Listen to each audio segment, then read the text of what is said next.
slides están en inglés, voy a hablar principalmente en español. Si alguien tiene alguna pregunta, la podemos hacer en español o en italiano.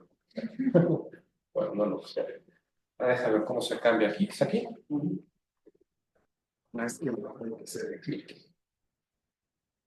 ¿Dónde dice? Ahora sí. Ok. Bueno, entonces voy a hablar de algo que he estado trabajando en los últimos años y voy a empezar con una introducción de por qué es interesante el problema o de cómo surge el problema y luego los resultados que han salido en los últimos años, sobre todo en los últimos 2 años han sido bastante interesantes. Es una lista de colaboradores, más o menos con los que he estado trabajando en este asunto. Ok, bueno, todo el mundo sabe que hay una serie de anomalías gravitacionales que típicamente se explican como, o se entienden como, la presencia de materia oscura, o sea, además materia de la que vemos. Estrictamente, no nos consta que exista este otro componente, lo que nos consta es que, por ejemplo, las curvas de rotación de las galaxias pues son inconsistentes con las predicciones de la relatividad general o de mecánica newtoniana, estos casos de bajas velocidades son esencialmente lo mismo, y hay una falla bastante fuerte. Y también es una falsificación de la teoría de la relatividad general porque había una predicción muy concreta que no se cumplió con los datos. Por eso fue una sorpresa que las curvas de rotación fueran planas, todo el mundo esperaba ver una caída kepleriana, cuando esa caída kepleriana no apareció, para forzar un acuerdo entre la expectativa teórica y las observaciones, se postuló que había estos enormes salas de materia oscura alrededor de cada galaxia. También, bueno, si tenemos un conjunto de galaxias, si cada galaxia tenía un halo de materia oscura a su alrededor, pues era esperable que si tengo un conjunto de galaxias, pues la cantidad de materia que necesito para entender la dinámica del cúmulo fallara por más o menos el mismo factor. Y de hecho, eso sucede. Entonces, en efecto, en cúmulos de galaxias hay más o menos el mismo factor de masa. En cúmulos de galaxias vemos esta anomalía gravitacional no solo en la dinámica de las galaxias del cúmulo, sino también, por ejemplo, en la dinámica de la luz que atraviesa el cúmulo. O sea, tenemos una serie de mediciones de lentes gravitacionales que, interpretados dentro de la relatividad general, implican esencialmente el mismo halo de materia oscura alrededor de estas galaxias que vemos. Y de hecho, tenemos determinaciones topológicas, el modelo topológico, suponiendo la validez de la relatividad general, es inconsistente con las observaciones si no suponemos que hay más materia de la que estamos viendo. Básicamente, por ejemplo, estas escalas, las fluctuaciones en la densidad a la época de la recombinación son demasiado chiquitas para explicar la formación de estructuras que vemos hoy, si no suponemos que había preabrumado unos halos de materia oscura que ya estaban ahí. Ahora, lo interesante es que todo eso sucede a un régimen de distancias por foto aquí, que es muchísimo más grande, por muchos órdenes de magnitud, que las distancias más grandes a las que nos consta cómo funciona la gravedad. ¿Ok? Si quieres decir que la gravedad es distinta de aquí a Neptuno, estás diciendo estupideces, porque nos consta cómo funciona la gravedad de aquí a Neptuno. ¿Ok? Pero no nos consta cómo funciona la gravedad a estas escalas, porque nunca hemos hecho un experimento a estas escalas. ¿Ok? Nadie ha hecho un experimento de cómo funciona la gravedad a escalas de megaparsecs o de kiloparsecs. Un experimento controlado donde podemos probar cómo funcionan las cosas. De aparte, pues no hay ninguna prueba de que exista raro. Llevamos 40 años esperando la detección de las partículas de materia oscura y lo único que pasa es que se van desechando distintos candidatos, los distintos candidatos más plausibles, y la cosa se va recorriendo hacia opciones cada vez más y más mafufas y esotéricas. Cada 6 meses hay se propone un descubrimiento de materia oscura y 2 meses después se da cuenta que pues, no era tal. Básicamente es lo que ha pasado. Entonces, ¿de qué está hecho el universo? Pues si nos creemos esta esquemita, todo lo que sabemos existe, todo lo que estamos seguros que existe porque lo agarramos y lo vemos, es apenas abajito del 5% de todo lo que hay. Luego tenemos que pensar que 5 veces más es materia oscura, que nunca lo había visto, y un 70% del total, pues es energía oscura que es todavía más oscura. Eso tampoco nadie lo ha visto. Entonces hay muchas personas a las que esta esquemita nos ha estado empezando a parecer cada vez más un poquito mitológico. Les voy a explicar por qué. Básicamente, hay una serie de escalamientos y relaciones de escala con todo esto de la materia oscura que hacen pensar que esto puede ser pues un esquema bastante mafufa. Les voy a explicar lo que quiero decir. Esta es una gráfica de velocidad observada en galaxias pues, como un cociente a la velocidad que Newton predice para esa galaxia, a ese radio, como función de la distancia, al cuadrado. Entonces, dentro de un esquema newtoniano, pues es el faltante de masa. Es el cociente de masa que falta a cada radio en una serie de galaxias.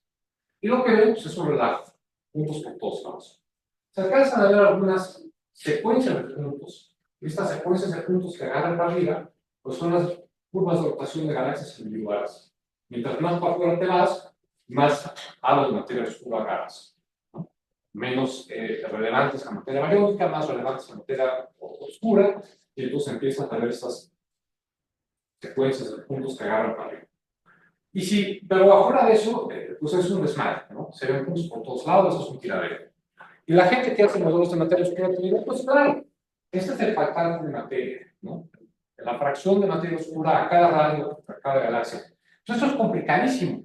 Eso depende de la acreción de materia oscura que ha tenido, la redistribución de esta materia, el momento angular que tenga, y luego tienes feedback y tienes formación estelar que cambia las cosas y las recupera de un lado para otro. Entonces, pues no es de esperarse, y de hecho es de esperarse que no haya ninguna relación sencilla para explicar el faltante de masa a cada radio en cada galaxia.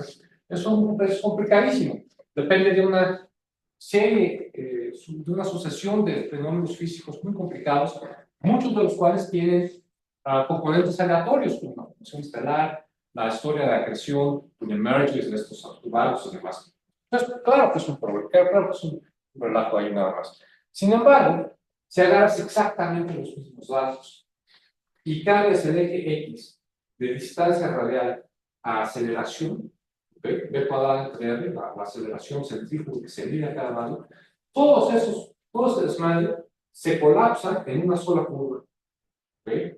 Y la dispersión que queda es consistente con la dispersión en los datos. Entonces, todos ustedes han visto muchas correlaciones en astronomía. ¿Okay? Quiero que alguien me diga si sabe de alguna correlación que es consistente con la pura dispersión observacional. Hay correlaciones como, por ejemplo, la mass sigma relation entre la dispersión de velocidades de un punto de una galaxia contra la masa del agujero negro central. Ciertamente hay una correlación, pero la dispersión de los datos es mucho mayor que la incertidumbre observacional. Es una dispersión de un factor de 10, ¿no?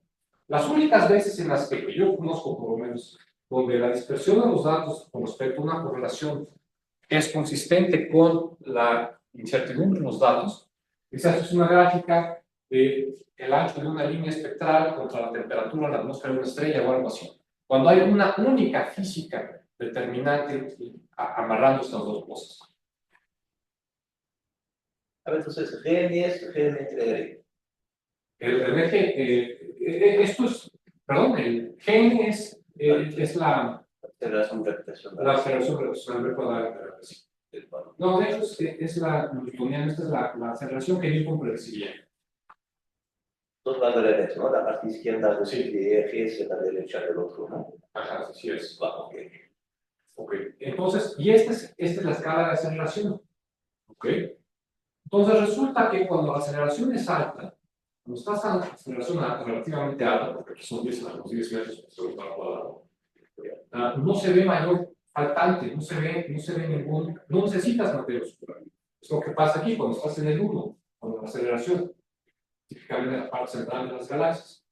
¿Okay? Entonces, si la aceleración es mayor a un valor crítico por ahí de 10 a menos 10 metros por segundo al cuadrado, no necesitas materia oscura, no hay una anomalía gravitacional. Cuando estás en aceleraciones menores, eso es cuando aparece. Entonces, este valor crítico es unos 11 órdenes de magnitud más chiquito que la aceleración que estamos experimentando aquí, muy chiquito. No solo es 11 órdenes de magnitud más chiquita que la aceleración en la Tierra, es todavía como 6 órdenes de magnitud más chiquita que la aceleración más chiquita que jamás lo que hemos medido en la parte externa del sistema solar. O sea, todavía tienes que hacer una extrapolación muy fuerte y decir que a fuerzas la gravedad sigue funcionando igual más allá del sistema solar, en términos de aceleración, para decir que la gravedad sigue funcionando de la misma manera. No nos consta cómo funciona la gravedad de esta zona. ¿Ok? Esta es una versión más actualizada de eso. Son miles de galaxias, hablamos cientos de galaxias de la base de esta SPAR. Es trabajo básicamente de Stacy Magal y sus colaboradores. Y básicamente estoy poniendo otra vez lo mismo. Otra vez la aceleración, marcos sobre cuál es cuarto, que esta es la aceleración observada y esta es la aceleración, no, esta es la aceleración que Newton predeciría y esta es la aceleración que se observa. Y esta es la curva de los lados. Entonces, aceleraciones mayores divisan a los 10 metros por segundo al cuadrado, pues todo es más o menos consistente con la expectativa newtoniana, pero aceleraciones bajas empiezan a ver esta negra de su lado. Y esto es la incertidumbre de los datos, entonces está viendo que la dispersión que queda una vez que te fijas en, bueno, vamos a hacer un fit, la dispersión que queda con respecto a ese fit es menor o del orden de la dispersión de los datos en sí. Esto, recientemente, esto es obviamente, eso que mostré ahorita era dinámica de galaxias, medir velocidades circulares en discos, o en galaxias elípticas de refusión. Esto es una idea que se le ocurrió a estos cuates Brouwer en el 2001, en el 2021, y básicamente tratar de extender este asunto usando lentes. Esto es weak lensing, es un stacking de weak lensing.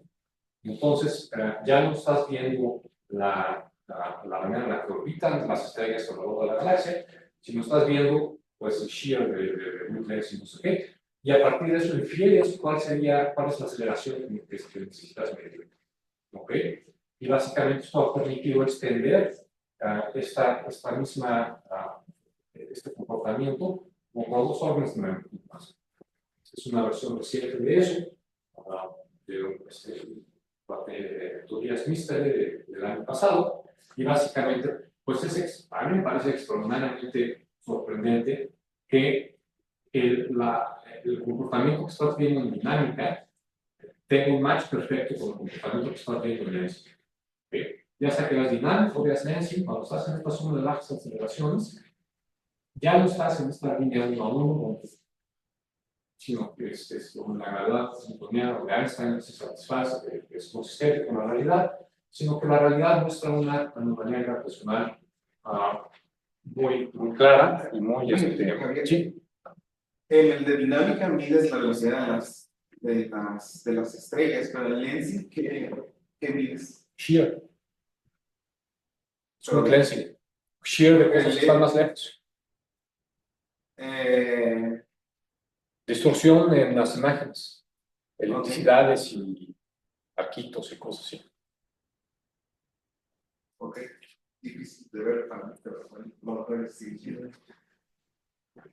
Pues, bueno, entonces, esta es una gráfica que de alguna manera summarizes todo eso, ¿no?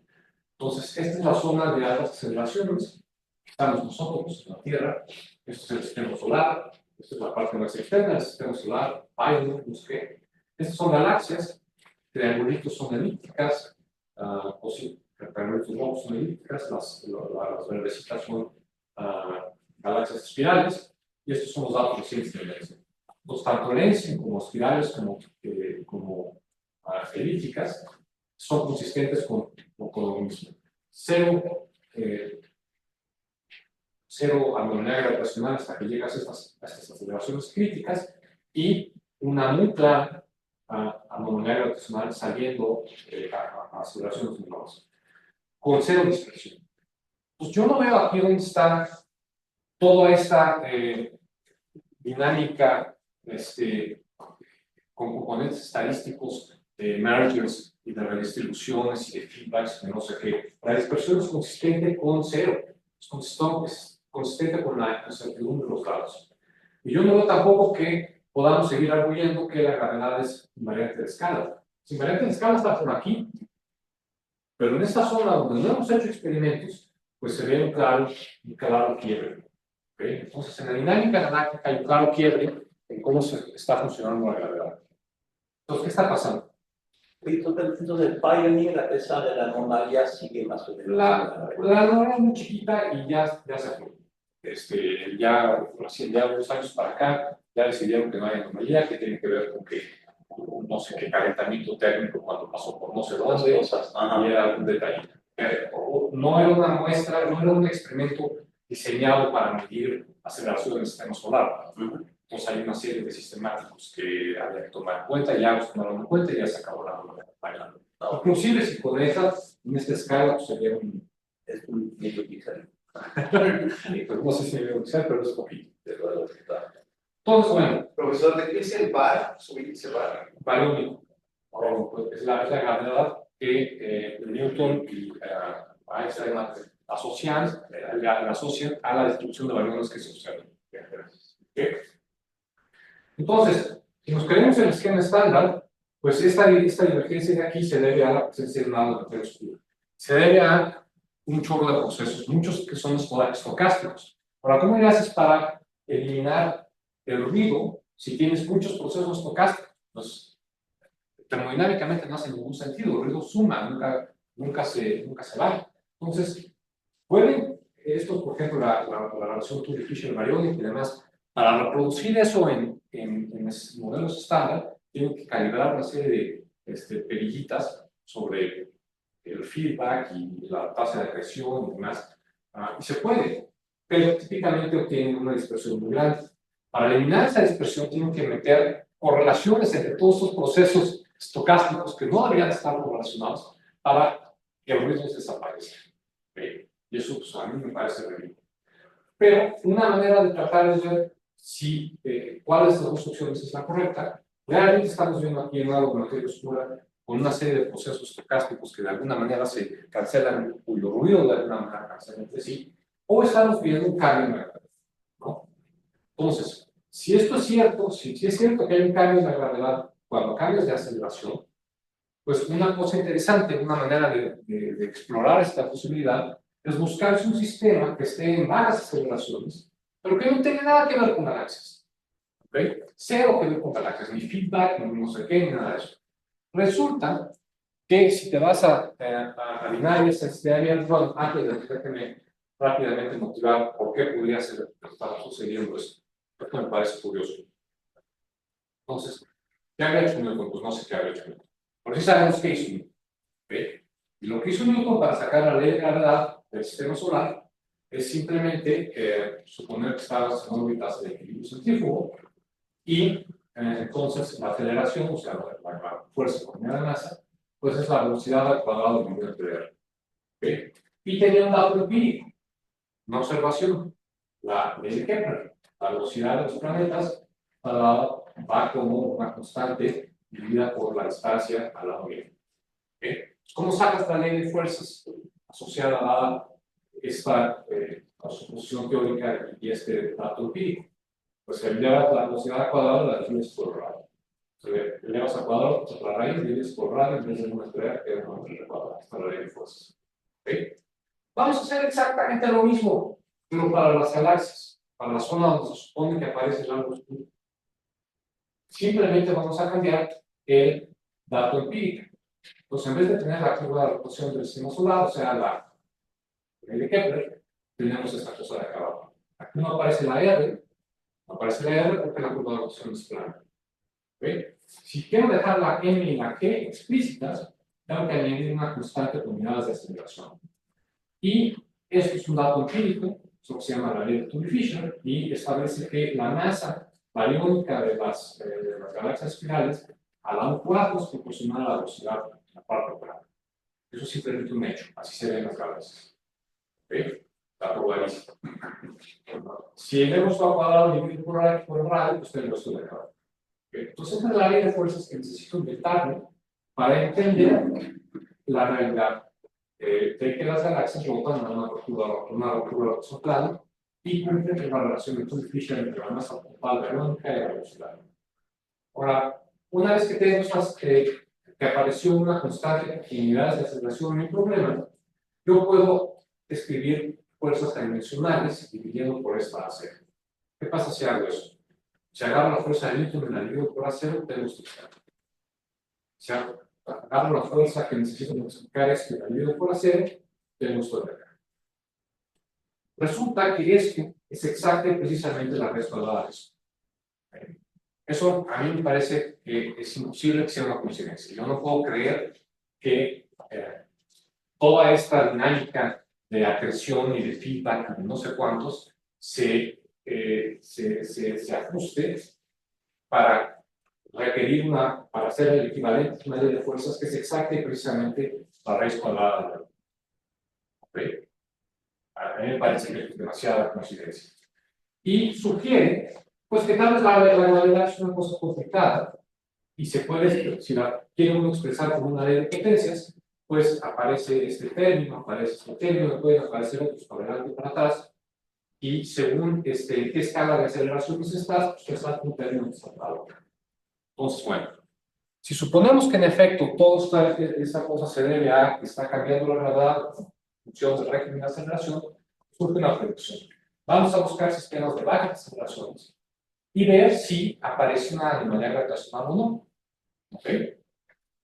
Por otro lado, es interesante que si lo que estamos viendo es un cambio en la gravedad, todos los sistemas de altas aceleraciones tendrían que no necesitar materia oscura, tendrían que no tener una anomalía gravitacional. Es interesante que haya predicciones fuertísimas dentro del esquema estándar de sistemas de alta aceleración que tendrían que estar llenos de materia oscura. Entonces, si ustedes conocen el problema, lo que llaman el problema del forecast, los salos de materia oscura, básicamente el perfil que predecían las simulaciones, lo que predicen las simulaciones de computadora para el perfil de densidad de los salos de materia oscura tiene un pincho al centro y una divergencia al centro. Esto quiere decir que tendría que haber muchísima materia oscura en el centro de las galaxias. La gente fue y la buscó y no encontró nada. No hay materia oscura en el centro de las galaxias. No se ve ninguna anomalía gravitacional. Los datos son consistentes con la presencia puramente de materia bariónica dentro de las incertidumbres en cocientes de masa sobre la velocidad. Entonces, tuvieron que ponerse a inventar biciclos extra, ¿no? Y tratar de ver cómo es que estos lugares que tendrían que estar llenísimos de materia oscura, no vamos a buscarlos y no vemos nada de materia oscura. Pues es que el feedback, pues es que no sé qué, más verificas que buscar. Entonces, hay una predicción del esquemita estándar de que el centro de las galaxias tiene que estar absolutamente lleno de materia oscura, a pesar de ser una red que sale del régimen de altas aceleraciones. No apareció nada, tuvieron que empezar a inventar excusas para cómo te deshaces de la materia oscura en esas zonas centrales. Y la otra es que en regímenes de baja aceleración tendría que haber siempre una anomalía gravitacional. Resulta que si tú tienes dos estrellas, por ejemplo, de una masa solar, que están, como en una partícula orbital de una estrella de una masa solar, a distancias de algunos miles de unidades astronómicas, ya estás en este régimen de bajas aceleraciones, en el que en galaxias se observa siempre una anomalía gravitacional. Vamos a buscar un cambache de binarias, de estrellas binarias abiertas, con este tipo de separaciones, que las hay muchas, normalmente. Y vamos a ver si la velocidad relativa entre ambos componentes escala según la ley de Newton. ¿Okay? Es simplemente un experimento que se llama Desafortunadamente no podemos ver la órbita de estas cosas, medir la órbita, porque son órbitas que duran decenas de miles de años. No tenemos tiempo para rastrear a la binaria abierta y ver qué está haciendo. Se tiene que hacer de manera estadística. Este fue el primer artículo donde propusimos esta idea. Y en esa época, bueno, ahorita hablamos. Ok, entonces, ¿cuál es la predicción? Primero, ¿qué es lo que Newton predeciría para estas unidades secretas? Obviamente que siguen la ley de Newton, ¿no? Si yo fijo la separación orbital, sin embargo, va a haber efectos de proyección, porque típicamente yo lo que voy a ver es la velocidad relativa en el plano del cielo, por ejemplo, ¿no? Entonces, si yo no tengo acceso a las tres componentes de la velocidad, pues entonces hay un efecto de proyección.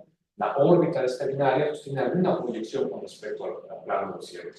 Aparte, estas cosas pues, no todas van a tener la misma intensidad. Unas serán binarias muy elípticas, otras podrían ser circulares incluso.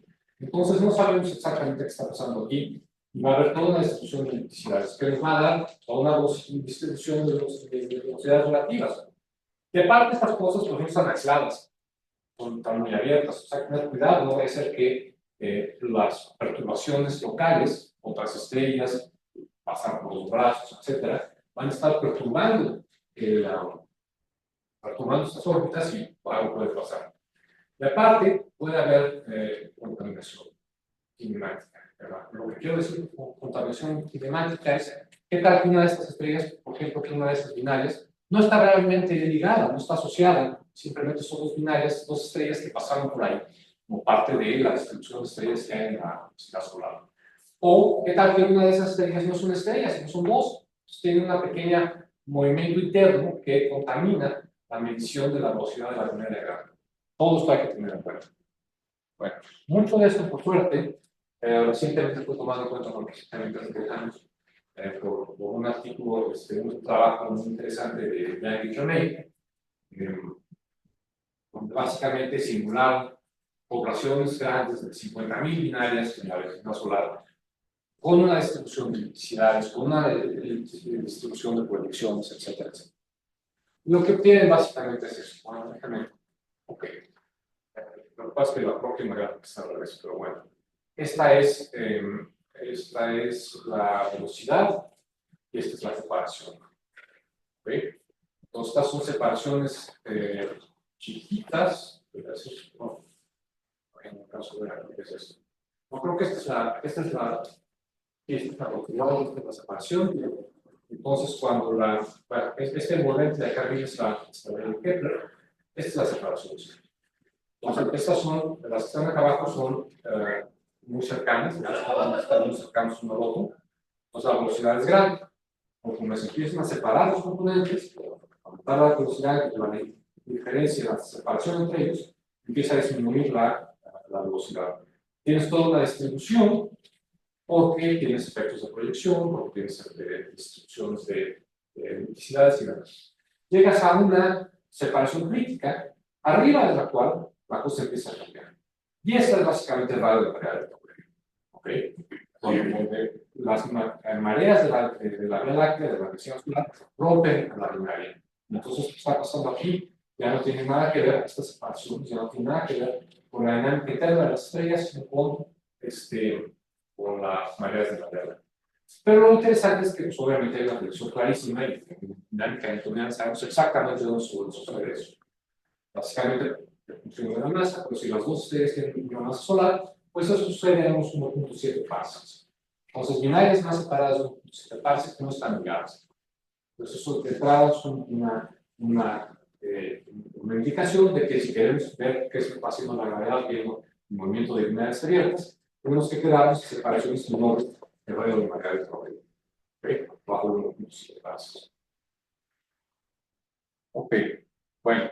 Si agarramos esas distribuciones de velocidades y no sé qué, las colapsamos en un valor de RMS, lo que vemos es esto. Ahora sí, es velocidad en el eje Y y separación en el eje X. Entonces tenemos la ley de Kepler, que agarramos un medio para la velocidad relativa entre ambos componentes, el valor de RMS, hasta llegar al grado de marea del problema, donde entonces vamos a estar mostrando la dinámica de las estrellas y nos está mostrando pues, la dinámica del campo de marea de la Vía Láctea. ¿Cuál era la separación estimada para una partícula alrededor de una masa solar de 10 a la 10? Unos 7.000 o algunos miles de unidades astronómicas. Entonces, esa estimación es congruente con este dato anterior de la diapositiva anterior. Con el 1. Sí, 1.7 parsecs. Un parsec son 200.000 unidades astronómicas. 200.000. Entonces, eso es casi 350.000 unidades astronómicas. Entonces, si hay un rango entre que llegas a bajas aceleraciones menores que a 0, va a haber varios órdenes de magnitud antes de llegar a esta cosa de aquí. Esta cosa de aquí, obviamente, depende del ambiente de la galaxia, ¿no? Mientras más cerca esté de la galaxia, más chiquito es el radio de marea. Y llega un punto más para adentro donde en efecto se cruzan. Entonces es imposible tener binarias ligadas que estén en bajas aceleraciones. Pero por suerte estamos más afuera y tenemos varios órdenes de magnitud donde sí tenemos binarias en el régimen de bajas aceleraciones con separaciones menores que el radio molecular promedio. Ok, bueno, ¿qué pasa en gravedad modificada? Gravedad modificada estoy hablando genéricamente en términos de las gráficas que mostré al principio, donde dices que la anomalía gravitacional que ves en galaxias básicamente se debe a que cambió la gravedad. Bueno, obviamente aquí te vas a poner todos estos mismos efectos, efectos de proyección, efectos de electricidades o digamos distribuciones de momento angular para la energía, etcétera, etcétera, ¿no? Y también va a lograr de gravedad y todo lo demás. Aquí lo único que pasa es que pues, es un poco más difícil hacer una predicción, porque decir no estamos en gravedad normal, sino en gravedad modificada, no es decir nada específico. Bueno, decir no es Newton, pues no es decir nada en particular. Hay N mil millones de opciones de cómo podría estar cambiando la gravedad. La que más se ha estudiado, y que tiene que ver con el ajuste que mostré a las instrucciones esas a la anomalía gravitacional que se ve en galaxias, es esta cosa que se llama MOND, de Morton Ingram de hace 40 años, y ahí hay una predicción muy concreta para, básicamente, en términos de la separación de unidades astronómicas, abajo de unas 2000 unidades astronómicas esperamos simplemente la ley de Newton, entre 2000 y 5000 esperan, son predicciones que hicieron muy antes de tener los datos, un régimen de transición, y luego un régimen donde la aceleración o la física sigue siendo newtoniana, pero con una constante gravitacional efectiva que es como 40% más grande que la de Newton. Entonces, esa es la predicción en este particular modelo de gravedad modificada.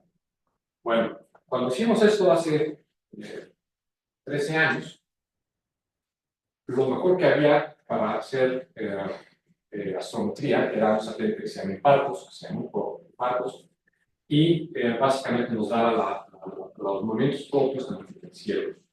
Había un catálogo muy bueno de estrellas binarias abiertas, que se conocía que estaban ligadas, pero bueno, este es el valor de RMS de la velocidad contra la separación, esta es la predicción de Yannick Remey, este es el valor de acero, entonces aquí tendrías que esperar consistencia con Newton, y aquí no.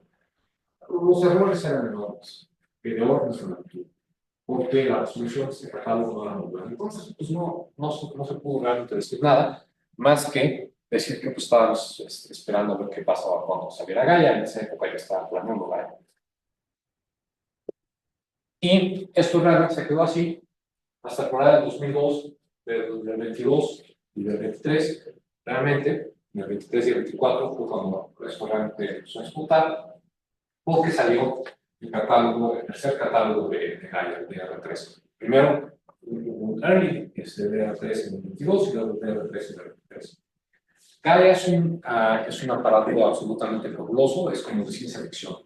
Básicamente mide con ridícula precisión los movimientos propios inventados del cielo. Entonces, determina las posiciones con una exactitud de fantasía y lo repite muchas veces. Entonces, va barriendo el cielo y comparando la posición que midió hace un año con la que mide ahora, determina la velocidad en el plano del cielo con extraordinaria precisión de todo estrellas.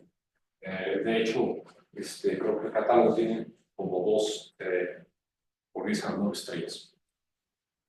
Y bueno, la precisión obviamente es más alta para las estrellas cercanas y menos alta para las estrellas lejos. Pero bueno, para poder determinar la velocidad del plano del cielo, tiene que poder asignar con alta precisión la posición, simplemente como apunta a una estrella, ¿no?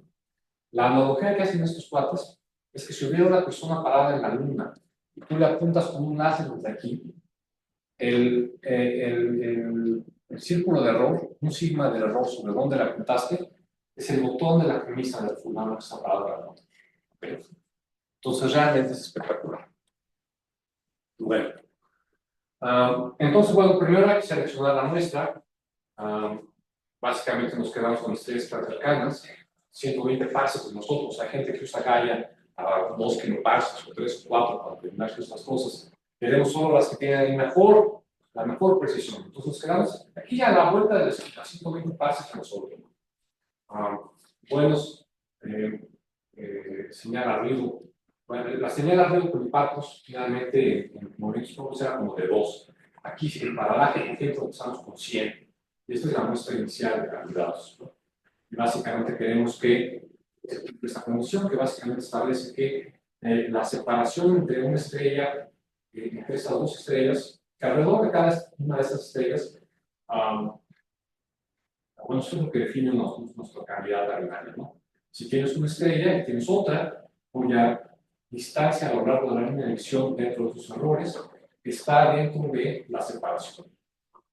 Entonces, eso va a definir una candidata binaria. Eso nos da como 7 millones de estrellas. Luego quieres que sean aisladas, ¿okay? Que no estás haciendo cúmulos, no sé qué. Entonces, quieres que cada una de estas binarias candidatas contenga estrellas que no sean binarias, que no sean estrellas de ninguna otra candidata.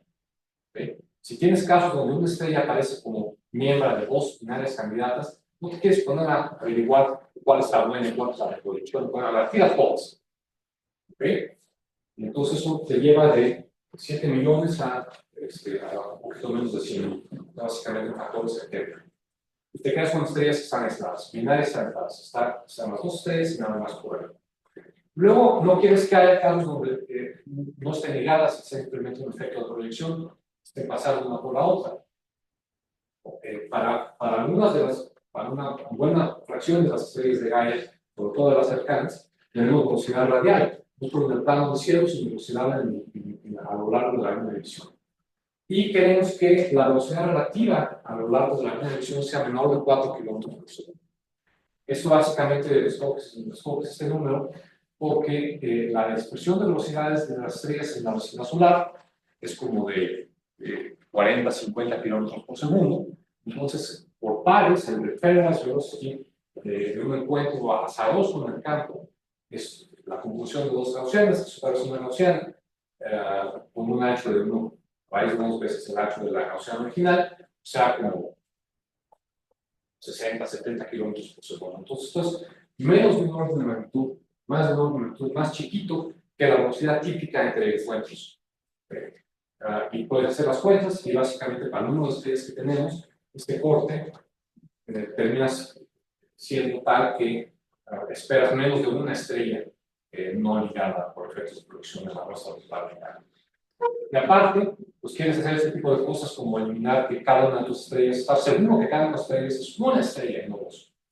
Entonces, básicamente, pues las ves en un gran por magnitud. Aquí ves, por ejemplo, las binarias fotométricas, es una secuencia paralela a la secuencia principal, pero acá arribita tienen más brillo, tienes controlado por más brillo. Quitas todas esas, seleccionas una región bien entendida. Ha habido estudios de la gente que ha analizado el catálogo Gaia y visto qué regiones de gran por magnitud son las que tienen menos contaminación por binarias, ¿no? Por ejemplo, las muy brillantes, pues acuérdense que la magnitud es una escala logarítmica. Entonces, si tienen una escala con una estrella muy brillante, pues es fácil que se esconda una poco brillante al lado. Quitas esas, te quedas nada más con las poco brillantes. Las muy poco brillantes, sin embargo, tienen mucho ruido y está todo confuso. Entonces, bueno, así vas seleccionando el catálogo y terminamos con, bueno, después de que quitaste las que no tenían velocidad radial, aparte quieres que este índice RUWE es un índice de error interno del catálogo, te dice con qué precisión se obtiene la solución de estrella individual. ¿Okay? Entonces, si ese valor de RUWE es muy grande, quiere decir que no están muy seguros de lo que está pasando. Mientras más se acerque a 1, mejor está la cosa. Y de hecho, por ejemplo, estos cuadros de lo tal dicen que abajo de 1.4 en esta región del diagrama de magnitud estás casi absolutamente seguro que estás viendo estrellas individuales. También, por ejemplo, pedir que tengan una velocidad radial, elimina ese tipo de casos porque solo te van a asignar una velocidad radial si es una binaria, pues tiene un movimiento interno, entonces la solución de estrella individual es mala. Entonces, todo esto te va reduciendo la muestra y terminamos con 688. Empezamos con un catálogo que tiene 2 por 10 a la 9 estrellas, terminamos con 688 binarias. Que sabemos que son aisladas, que sabemos que no tienen contaminación por binarias, etcétera, etcétera. Ok, bueno, pues no me voy a meter aquí en cómo calculamos la masa, qué tan seguros estamos de la masa. Hay ya pruebas específicas para Gaia que permiten calibrar todo, tener buenas masas, una determinación de las masas y demás. Ok, ¿qué es lo que se ve? Pues esta es la gráfica, digamos, esa de Janet May. Estamos muy cerca, distancias mucho más chicas que el radio de marea, entonces esa señal de radio de marea estaría por allá. Estamos a separaciones mucho más chiquitas que el radio de marea, entonces no nos preocupa. Y si sacamos los puntos son las unidades individuales, separación entre los dos componentes contra velocidad relativa entre los dos componentes. Si sacamos el valor de RMS, salen estos puntos rojos y verdes que ven. ¿Okay? Y cuando cruzamos el umbral de la C, más o menos, dejamos de seguir la ley de Kepler y empezamos pues podríamos pensar, bueno, empieza a haber una anomalía. ¿Okay? Y al contrario de lo que pasaba cuando hicimos con impactos, que simplemente teníamos puntos por todos lados, aquí podemos rastrear el comportamiento que prevíamos en la zona de altas aceleraciones y podemos convencernos o verificar que todo el problema está bien hecho, porque de los movimientos propios del catálogo, sacar las velocidades relativas, pues es todo un rollo, y hay una serie de efectos. Pero bueno, entonces en efecto vemos la ley de Kepler aquí y algo distinto a la ley de Kepler aquí. Pero no entendí que dijiste, los puntos rojos son promedios de los negros. Sí, son los rojos y los verdes son valores RMS de la altura en bits, que es lo que reporta ¿La diferencia entre el rojo y el verde? unos valores en right ascension y otros en velocidad relativa en dos direcciones independientes. ¿Ok? Esto obviamente pues, es un poco crudo, entonces hay que hacerlo bien. Y para hacerlo bien, pues me pasé un par de años haciendo astronomía del siglo XVIII, básicamente proyectando en el plano del cielo. ¿Okay? Entonces, esto te permite pues ver exactamente cuál será la predicción lineal. La predicción lineal es una elipse. Luego tienes que saber cuál es la electricidad. Afortunadamente, para estas mismas estrellas, o para binarias abiertas de la vecindad solar, usando Gaia también, unos chinos que se llaman Huang et al, que están por aquí, midieron la electricidad de estos sistemas. ¿Cómo le hicieron para medir la electricidad si no puedes rastrear la órbita porque toman decenas de miles de años? Se vieron lineales. Lo que hicieron fue medir, entonces Gaia te da la separación y la velocidad relativa en el plano del cielo. Pero son vectores, esos dos números son vectores. La separación apunta en una cierta dirección, entonces la otra. La velocidad relativa de ambos componentes del plano del cielo también es un vector. El ángulo entre esos dos vectores, dado la mecánica celeste del siglo XIX, 18, te da la electricidad. Entonces hicieron todo un esquema de máximo radio de acá y caracterizaron la distribución de las electricidades usando esta fórmula, que depende de un único parámetro, y ajustaron ese parámetro. Entonces, este es parámetro alfa, ¿okay? Que te dice cuál es estadísticamente la distribución de electricidades, como función de la separación. ¿Okay? Entonces, no sé cuál es la electricidad de cada estrella, cada binaria, pero sé estadísticamente cuál es la distribución de electricidades que van a tener como función de la separación. ¿Okay? Entonces, bueno, déjenme introducir esta variable que llamamos de tilde, es G, por la masa total de la binaria, dividida entre la separación a la 1/2. Entonces, multiplicada por la velocidad en el plano del cielo. Entonces, básicamente, si para órbitas circulares con cero proyección, pues vale 1. dinámica industrial. ¿Ok? Entonces, ¿cuál es la proyección? Pues la proyección es eso, básicamente.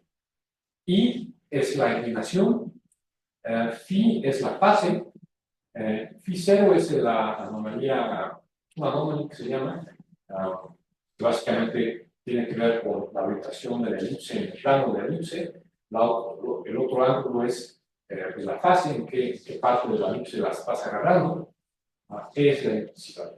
Entonces no sabes ninguno de esos valores, de esos tres valores, no sabes cuál es la inclinación, no sabes cuál es la fase, no sabes cuál es la orientación de la órbita, y no sabes cuál es la electricidad. Pero sabes cuál es la distribución estadística de todas esas cuatro cosas. ¿Ok? Y está distribuido isotrópicamente, porque estas binarias no les importa, no saben quién las está observando, no se formaron todas porque las vio el satélite, tienen una orientación al plano del cielo aleatoria. La fase también, pues en términos de plano del cielo, el punto este de acá está distribuido azarosamente entre 0 a 2pi, lo mismo que la cosa este de acá, y la electricidad la medimos chicos. ¿Okay? Como distribución. Entonces tenemos la distribución estadística de estas cuatro cosas. Gamma es cualquier posible anomalía gravitacional. Si gamma es 1, no hay anomalía gravitacional. Si gamma es distinta de 1, pues hay una anomalía gravitacional. Y bueno, hay una relación obviamente entre la electricidad y la fase. Básicamente tiene que ver con la duración de cada fase. ¿No? Si estás lejos, te mueves despacito, es más probable que lo encuentres allá. Si estás cerca, se mueve rápido, es menos probable que lo encuentres allá. Entonces, básicamente, dado que esta phi es pues eso, pues no depende de la electricidad. Entonces, conoces la distribución estadística de esas cuatro cosas y hay una madre entre dos de ellas. ¿Ok? Entonces, eso ya te permite hacer saber calcular, eso te permite calcular la distribución de esta vectiva. ¿Ok? Entonces, básicamente lo que hice, pues lo metes a la calculadora, las distribuciones de estas cuatro cosas, simulas, quizá cuántas veces 10 a la 10 estrellas, pues, no sé, y te salen estos. Las distintas curvas, los colores, tienen que ver con algunas incertidumbres que puedes tener con respecto al valor de esta alfa que te determina cuál es la distribución de las necesidades. No estás exactamente seguro de cuánto es. Vamos a dejarlo como una ¿cómo se llama? Sistemática. No sé exactamente cuánto vale esa hecho. Pero, pues, es más o menos las producciones de estos para gama de 1. ¿Okay? Y obviamente todas aterrizan en 1.4, después de 1.4 ya no están ligadas. Siempre es la velocidad de descarga. Ok, ups. Javier, ¿Sí? para tener tiempo para más preguntas, si pudieras terminar en 5 minutos. Trataré. Entonces, tienes estas curvas y luego haces un máximo likelihood. Y si te tomas las estrellas que tienen separaciones menores de 2000 unidades astronómicas, el ajuste, la línea roja son los datos, y la curva de Betty de óptima, hice una especie de tomó los mismos para ver cuál es el mejor ajuste. El mejor ajuste te dice que gamma vale 1 más o menos 0.096 en la zona de alta aceleración. O sea, exactamente lo que Newton dice. Todos están muy completos. El mejor ajuste es el Newton medio. Pero si haces lo mismo para las altas aceleraciones, pero para las bajas aceleraciones, para las grandes aceleraciones, te sale una gama de 1.5 más o menos sobre todo. ¿Ok? En realidad, pues que hay una anomalía gravitacional. Y, curiosamente, este 1.5 pues, es consistente con la predicción de modo 1.4. Salió el año pasado. Bueno, este es el valor de los mismos como función del valor de gamma para las distintas suposiciones sobre cuánto vale la distribución estadística de las electricidades. Y para el valor más probable de electricidad, el valor más probable de gamma es 1. Hay un pequeño sistemático que no llega a 1.1. ¿Okay? Pero además esto ya está fuera de lo que los chinos quieren para la distribución de electricidades. Este es en las aceleraciones. En varias aceleraciones los datos son menos buenos, bueno, digamos el ajuste es menos bueno porque hay menos datos. Y son unas chapas, pero básicamente aquí está 1. ¿Okay? No estoy seguro si es 1,5, puede ser 1,6, puede ser 1,3, puede ser algo por acá. Pero seguro no es 1. Los datos, de manera bastante clara, excluyen la opción newtoniana para las bajas aceleraciones y muestran que, pues, que hay una anomalía gravitacional. Ok. Si quieren que me apure, entonces voy a saltarme rápido este asunto sobre cómo estoy absolutamente seguro que no hay contaminación de binaries, que cada una de mis estrellas es una individual y no individual. De hecho, una cosa que estamos haciendo ahorita es básicamente ir a San Pedro y verlas, todas y cada una de estas. ¿Okay? Leonid, que vale, Vale Oro, es el experto absoluto aquí en esta cosa de hacer una cosa que se llama espectroscopía espejo, que yo no sé bien qué quiere decir, pero que resulta que es la manera más eficiente, determinada por estos cuates, de saber si una estrella es individual o no. Y básicamente lo que hacen es tomar uh, miles de fotos de cada estrella de muy corta exposición, básicamente fracciones de segundos, son como 70 fotos por segundo, ponemos como 4,000 fotos de cada estrella. Y luego con eso, el tiempo de exposición es menor que el tiempo de fluctuación de la turbulencia atmosférica, entonces esto permite tener la turbulencia congelada en cada foto. Y con eso puedes reconstruir cómo se vería tu imagen sin turbulencia, suponiendo que estás hablando de objetos frecuentes puntuales. Si no sabes cuál es eh, la señal influida de tu imagen, pues no puedes reconstruirla. Pero básicamente, como estamos con 2 metros de San Pedro, tenemos el equivalente del Hubble. Básicamente estamos haciendo el 2 metros de San Pedro al límite de resolución. Y sirve para objetos puntuales y lineales, que son estas estrellas. Entonces, casi todas se ven así, confirmando que no hay nada. De repente tenemos una con muchas fuentes, pero son tan brillantes. También son fuentes Gaia, y básicamente son fuentes de foto. No son problema. Y hicimos esto de hace un año, hicimos un estudio piloto con 39 estrellas, y de las 39 solo una apareció con un pequeño componente S, que es una fracción muy chica y no es suficiente para explicar esta anomalía gravitacional. Ahorita ya llevamos 3 temporadas de forma de esto, ya tenemos cientos de estrellas, pero todavía está Valerio reduciendo las datos. No sabemos bien qué va a pasar. Bueno, nada más quería, esto no voy a pasar tampoco, nada más quería mencionar estos artículos de un coreano, que Chai, empezó en el 2023, un poquito después de los últimos, los primeros que saqué yo, y el título de su artículo es así: Breakdown of Newton's Einstein Standard Gravity and Low Accelerations in Dynamics of One Particles. Cuando ya reprodujo todo y le salió exactamente lo mismo, básicamente. Aquí está muy contento. También es Gaia, pero el criterio de selección es totalmente distinto, la estadística es totalmente distinta, y básicamente lleva 3 o 4 artículos, esencialmente confirmando todos. Estos son los datos de Kirk, Kirk se llama el cuatesco, y básicamente esta es la velocidad relativa contra la separación, y muestra aquí otra vez pues, esta zona de la gravedad, su total es 9,4 para la gama. Ahí me salió 1,5, más o menos 0,2.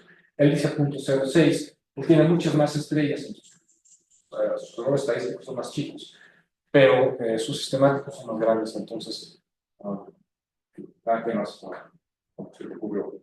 Y lleva varios artículos confirmando este asunto. Ok, ya, pongo las conclusiones para el tiempo de... Muy bien, pues muchas gracias.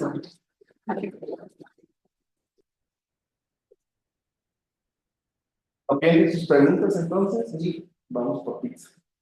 Y eso me gusta, ¿no? No traes el lunch. Pizza.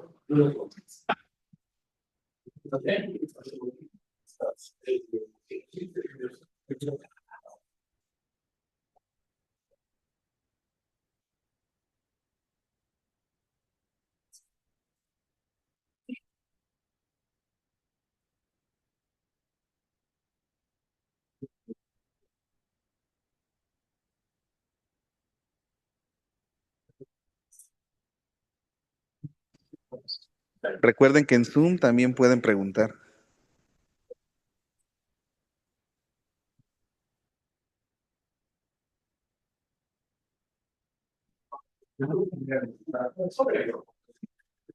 Bueno, independientemente de que, a ver, Y cuando enseñaste los datos que tenías de curva de rotación de corrientes gravitacionales, tú hablaste de expansión de mismas y cuadrado. Regresar a la diapositiva.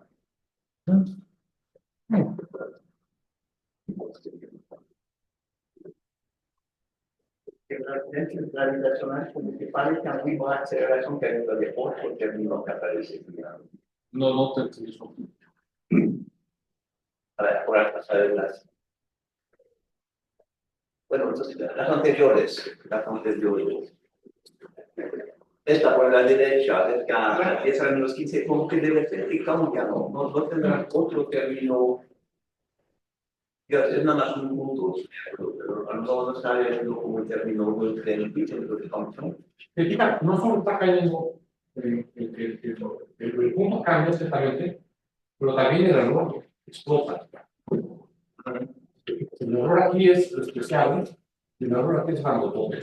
Y eso tiene que ver con que necesitas tener galaxias aisladas para poder ver esto. Aquí ya estás a distancia como de un megaparsec. Y conseguir galaxias aisladas a escala de un megaparsec es prácticamente imposible. Entonces aquí básicamente ya no está seguro, está viendo la dinámica interna de las galaxias con una mezcla de eso con todo lo que haya por allá. Pero eso es Lensing, ¿no? Sí, eso es. La dinámica no la puedes seguir hasta allá, ya te quedas en pasadores. Está por aquí nada más llegas con. Pero si esto fuera cierto, entonces es un término que uno entre X que está viendo. Sí. Si quieres crear eso de la expansión, pues sí. Este sería nada más el segundo acá, el segundo prefiero cuadrada. Esto sería un TR. No, aquí baja otra vez. En principio estaría bajando otra vez. También, no solo es poco creíble esos últimos puntos porque ya no estás en sistemas aislados, sino que más o menos por ahí va a empezar a meter ruido en la dinámica general del universo. Entonces, pues sí, yo creo que esos últimos puntos ahí son totalmente fantasiosos. ¿Más preguntas? Sí, ¿no? Para altas separaciones, una binaria que no sea en realidad una binaria, sino una estrella y otra binaria, haciendo como una sencilla. Sí, una estrella no Una ligada. triple, pero una binaria. Sí. Esas para altas separaciones no generan demasiado problema, ¿no? Si tienes demasiada separación entre la que está sola y la que es binaria, rotando entre sí. Las separaciones es un centro de masa rotando otro centro de masa, ¿no? Entonces, ¿por qué habría problema en la. Estás midiendo el cambio de posición. Y esta chiquita, para empezar, te estás equivocando en la masa. Entonces, la masa ya no va a estar bien determinada, porque en base a ser una son dos. Entonces, a la hora de que ajustas una isocrona para determinar cuál es la masa de ese puntito de luz, si son dos en vez de una, pues ya te equivocas. Ya estás metiendo una masa chueca. Entonces, pues esta tilde, esta masa de aquí, va a estar mal. Sí, no hay, o sea, probablemente no hay una manera muy sencilla de determinar qué canalidades son dos o una. Si están muy pegadas, si tienen un brillo similar, si Tiene un medio similar, sí, porque eso se vuelve eso sería una binaria, ¿cómo se llama? Sería una binaria geométrica. Y las cartas inmediatamente. Sí, estas.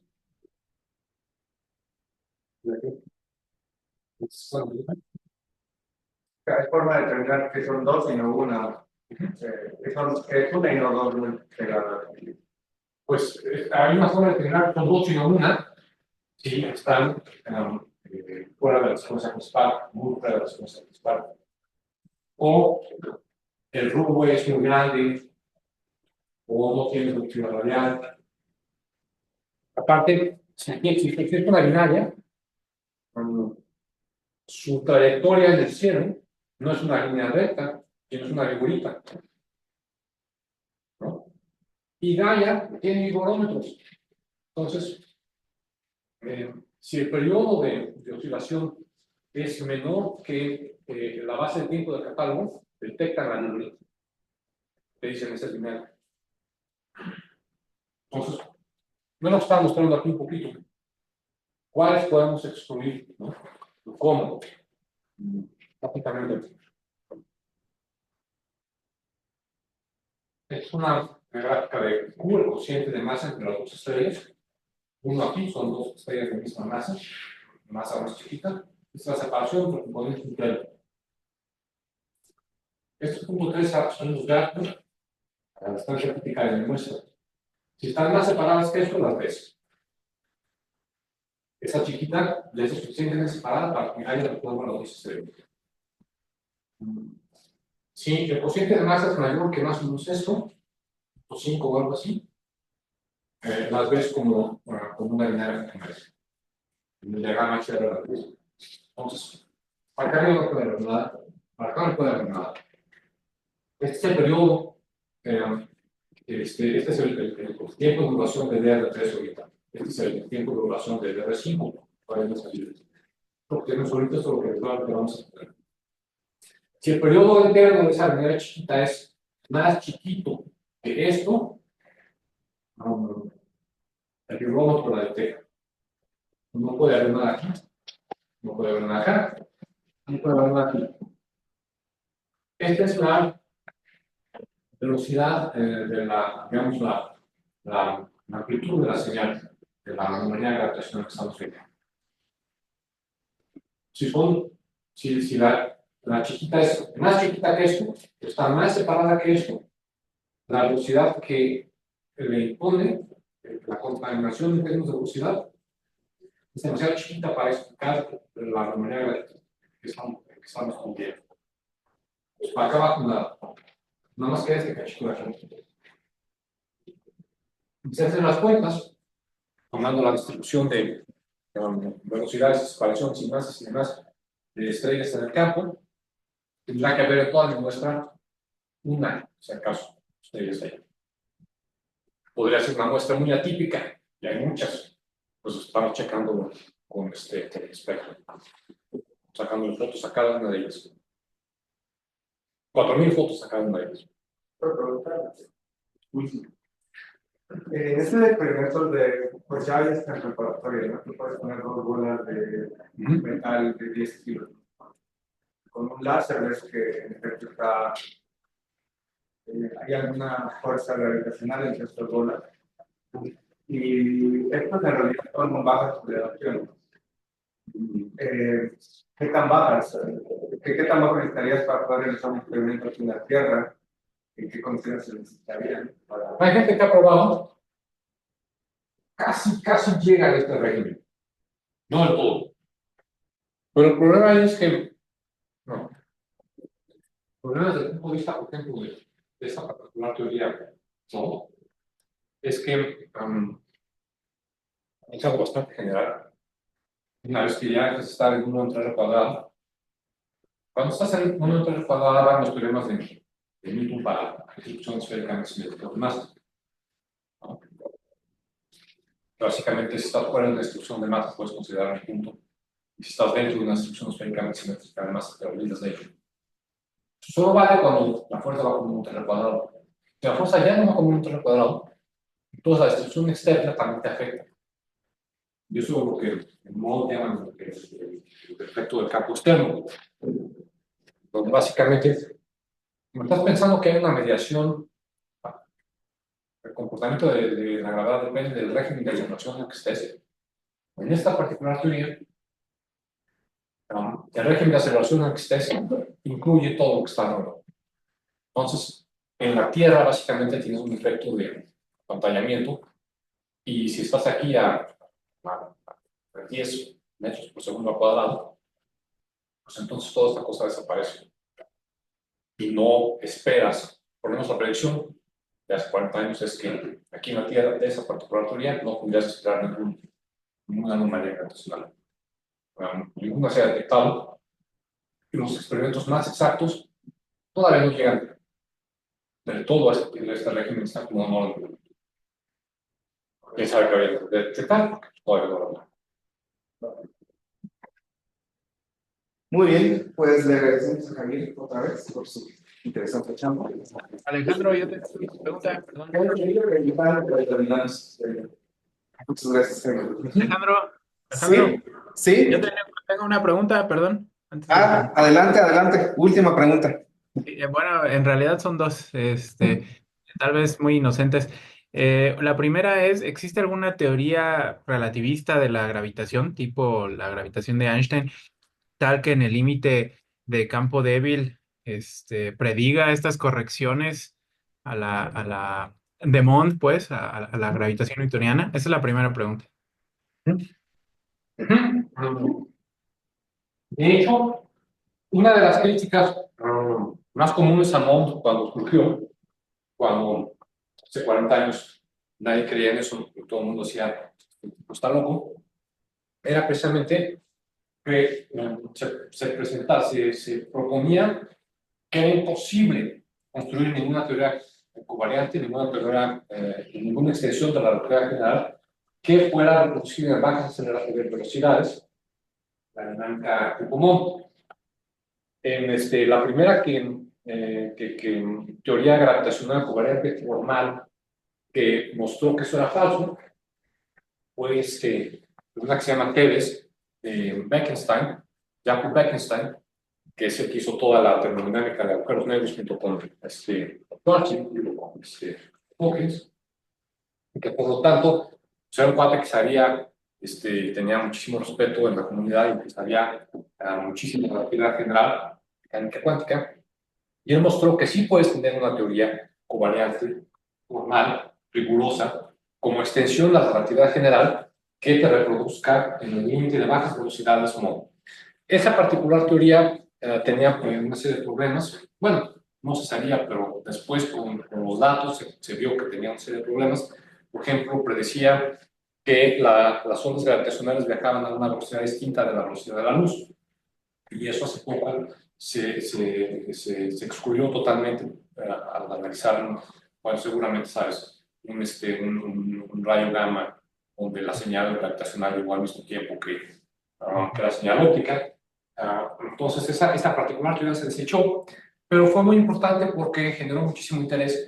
Mostró que era falsa la crítica, en el sentido de que no es imposible construir una teoría gravitacional covariante formal que tenga un límite Mond de bajas velocidades. Y desde entonces mucha gente ha trabajado en eso y hay clases enteras de teorías que cumplen eso, que no contradicen ninguna restricción observacional conocida. Ciertamente tienen, por ejemplo, velocidades de ondas gravitacionales exactamente iguales a C, una serie de otras cosas, y tienen un límite de bajas velocidades Mond. Entonces, mientras que antes del 2004, de los primeros 20 años de Mond, digamos, del 2004, del 84 al 2004, era válida la crítica, o era posible, porque nadie conocía de una teoría covariante que funcionara. En el 2004 se mostró que sí se podía construir una teoría covariante que tenga el límite Mond. Cierto tiempo después se mostró que esa particular opción no funciona, pero se despertó mucho interés y se han generado muchas, y ahora de hecho hay demasiadas teorías, hay muchas opciones de teorías covariantes formales que dan, por ejemplo, un límite Mond, y que dan, por ejemplo, que pueden explicar las fluctuaciones en la radiación de fondo y cosas así. Entonces son bastante recientes, pero en los últimos 5 años, yo creo, se han propuesto muchas teorías que en efecto cumplen con todo eso. Ok, Nadie gracias. sabe si una de esas va a ser la buena, nadie la ha probado en todos los ámbitos, pero sí se sabe que hay teorías covariantes como extensiones formales de relatividad general que satisfacen pues, todas las pruebas que se les han hecho y que tienen el límite modo de impactos velocidades. Ok, y la siguiente pregunta, tal vez todavía más inocente, el tamaño de las órbitas de estrellas S girando alrededor de Sagitario A estrella. ¿Esas en qué régimen de Mond quedan? ¿Se prestan para hacer pruebas de la teoría ahí? No, pues están en presencia del agujero negro central, o sea, tendrías que irte muy lejos del agujero negro central para ver algo así.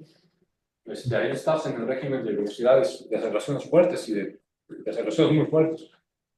Si incluso miden um, correcciones relativistas a Newton, entonces tendrás que irte mucho más lejos que eso. Ok.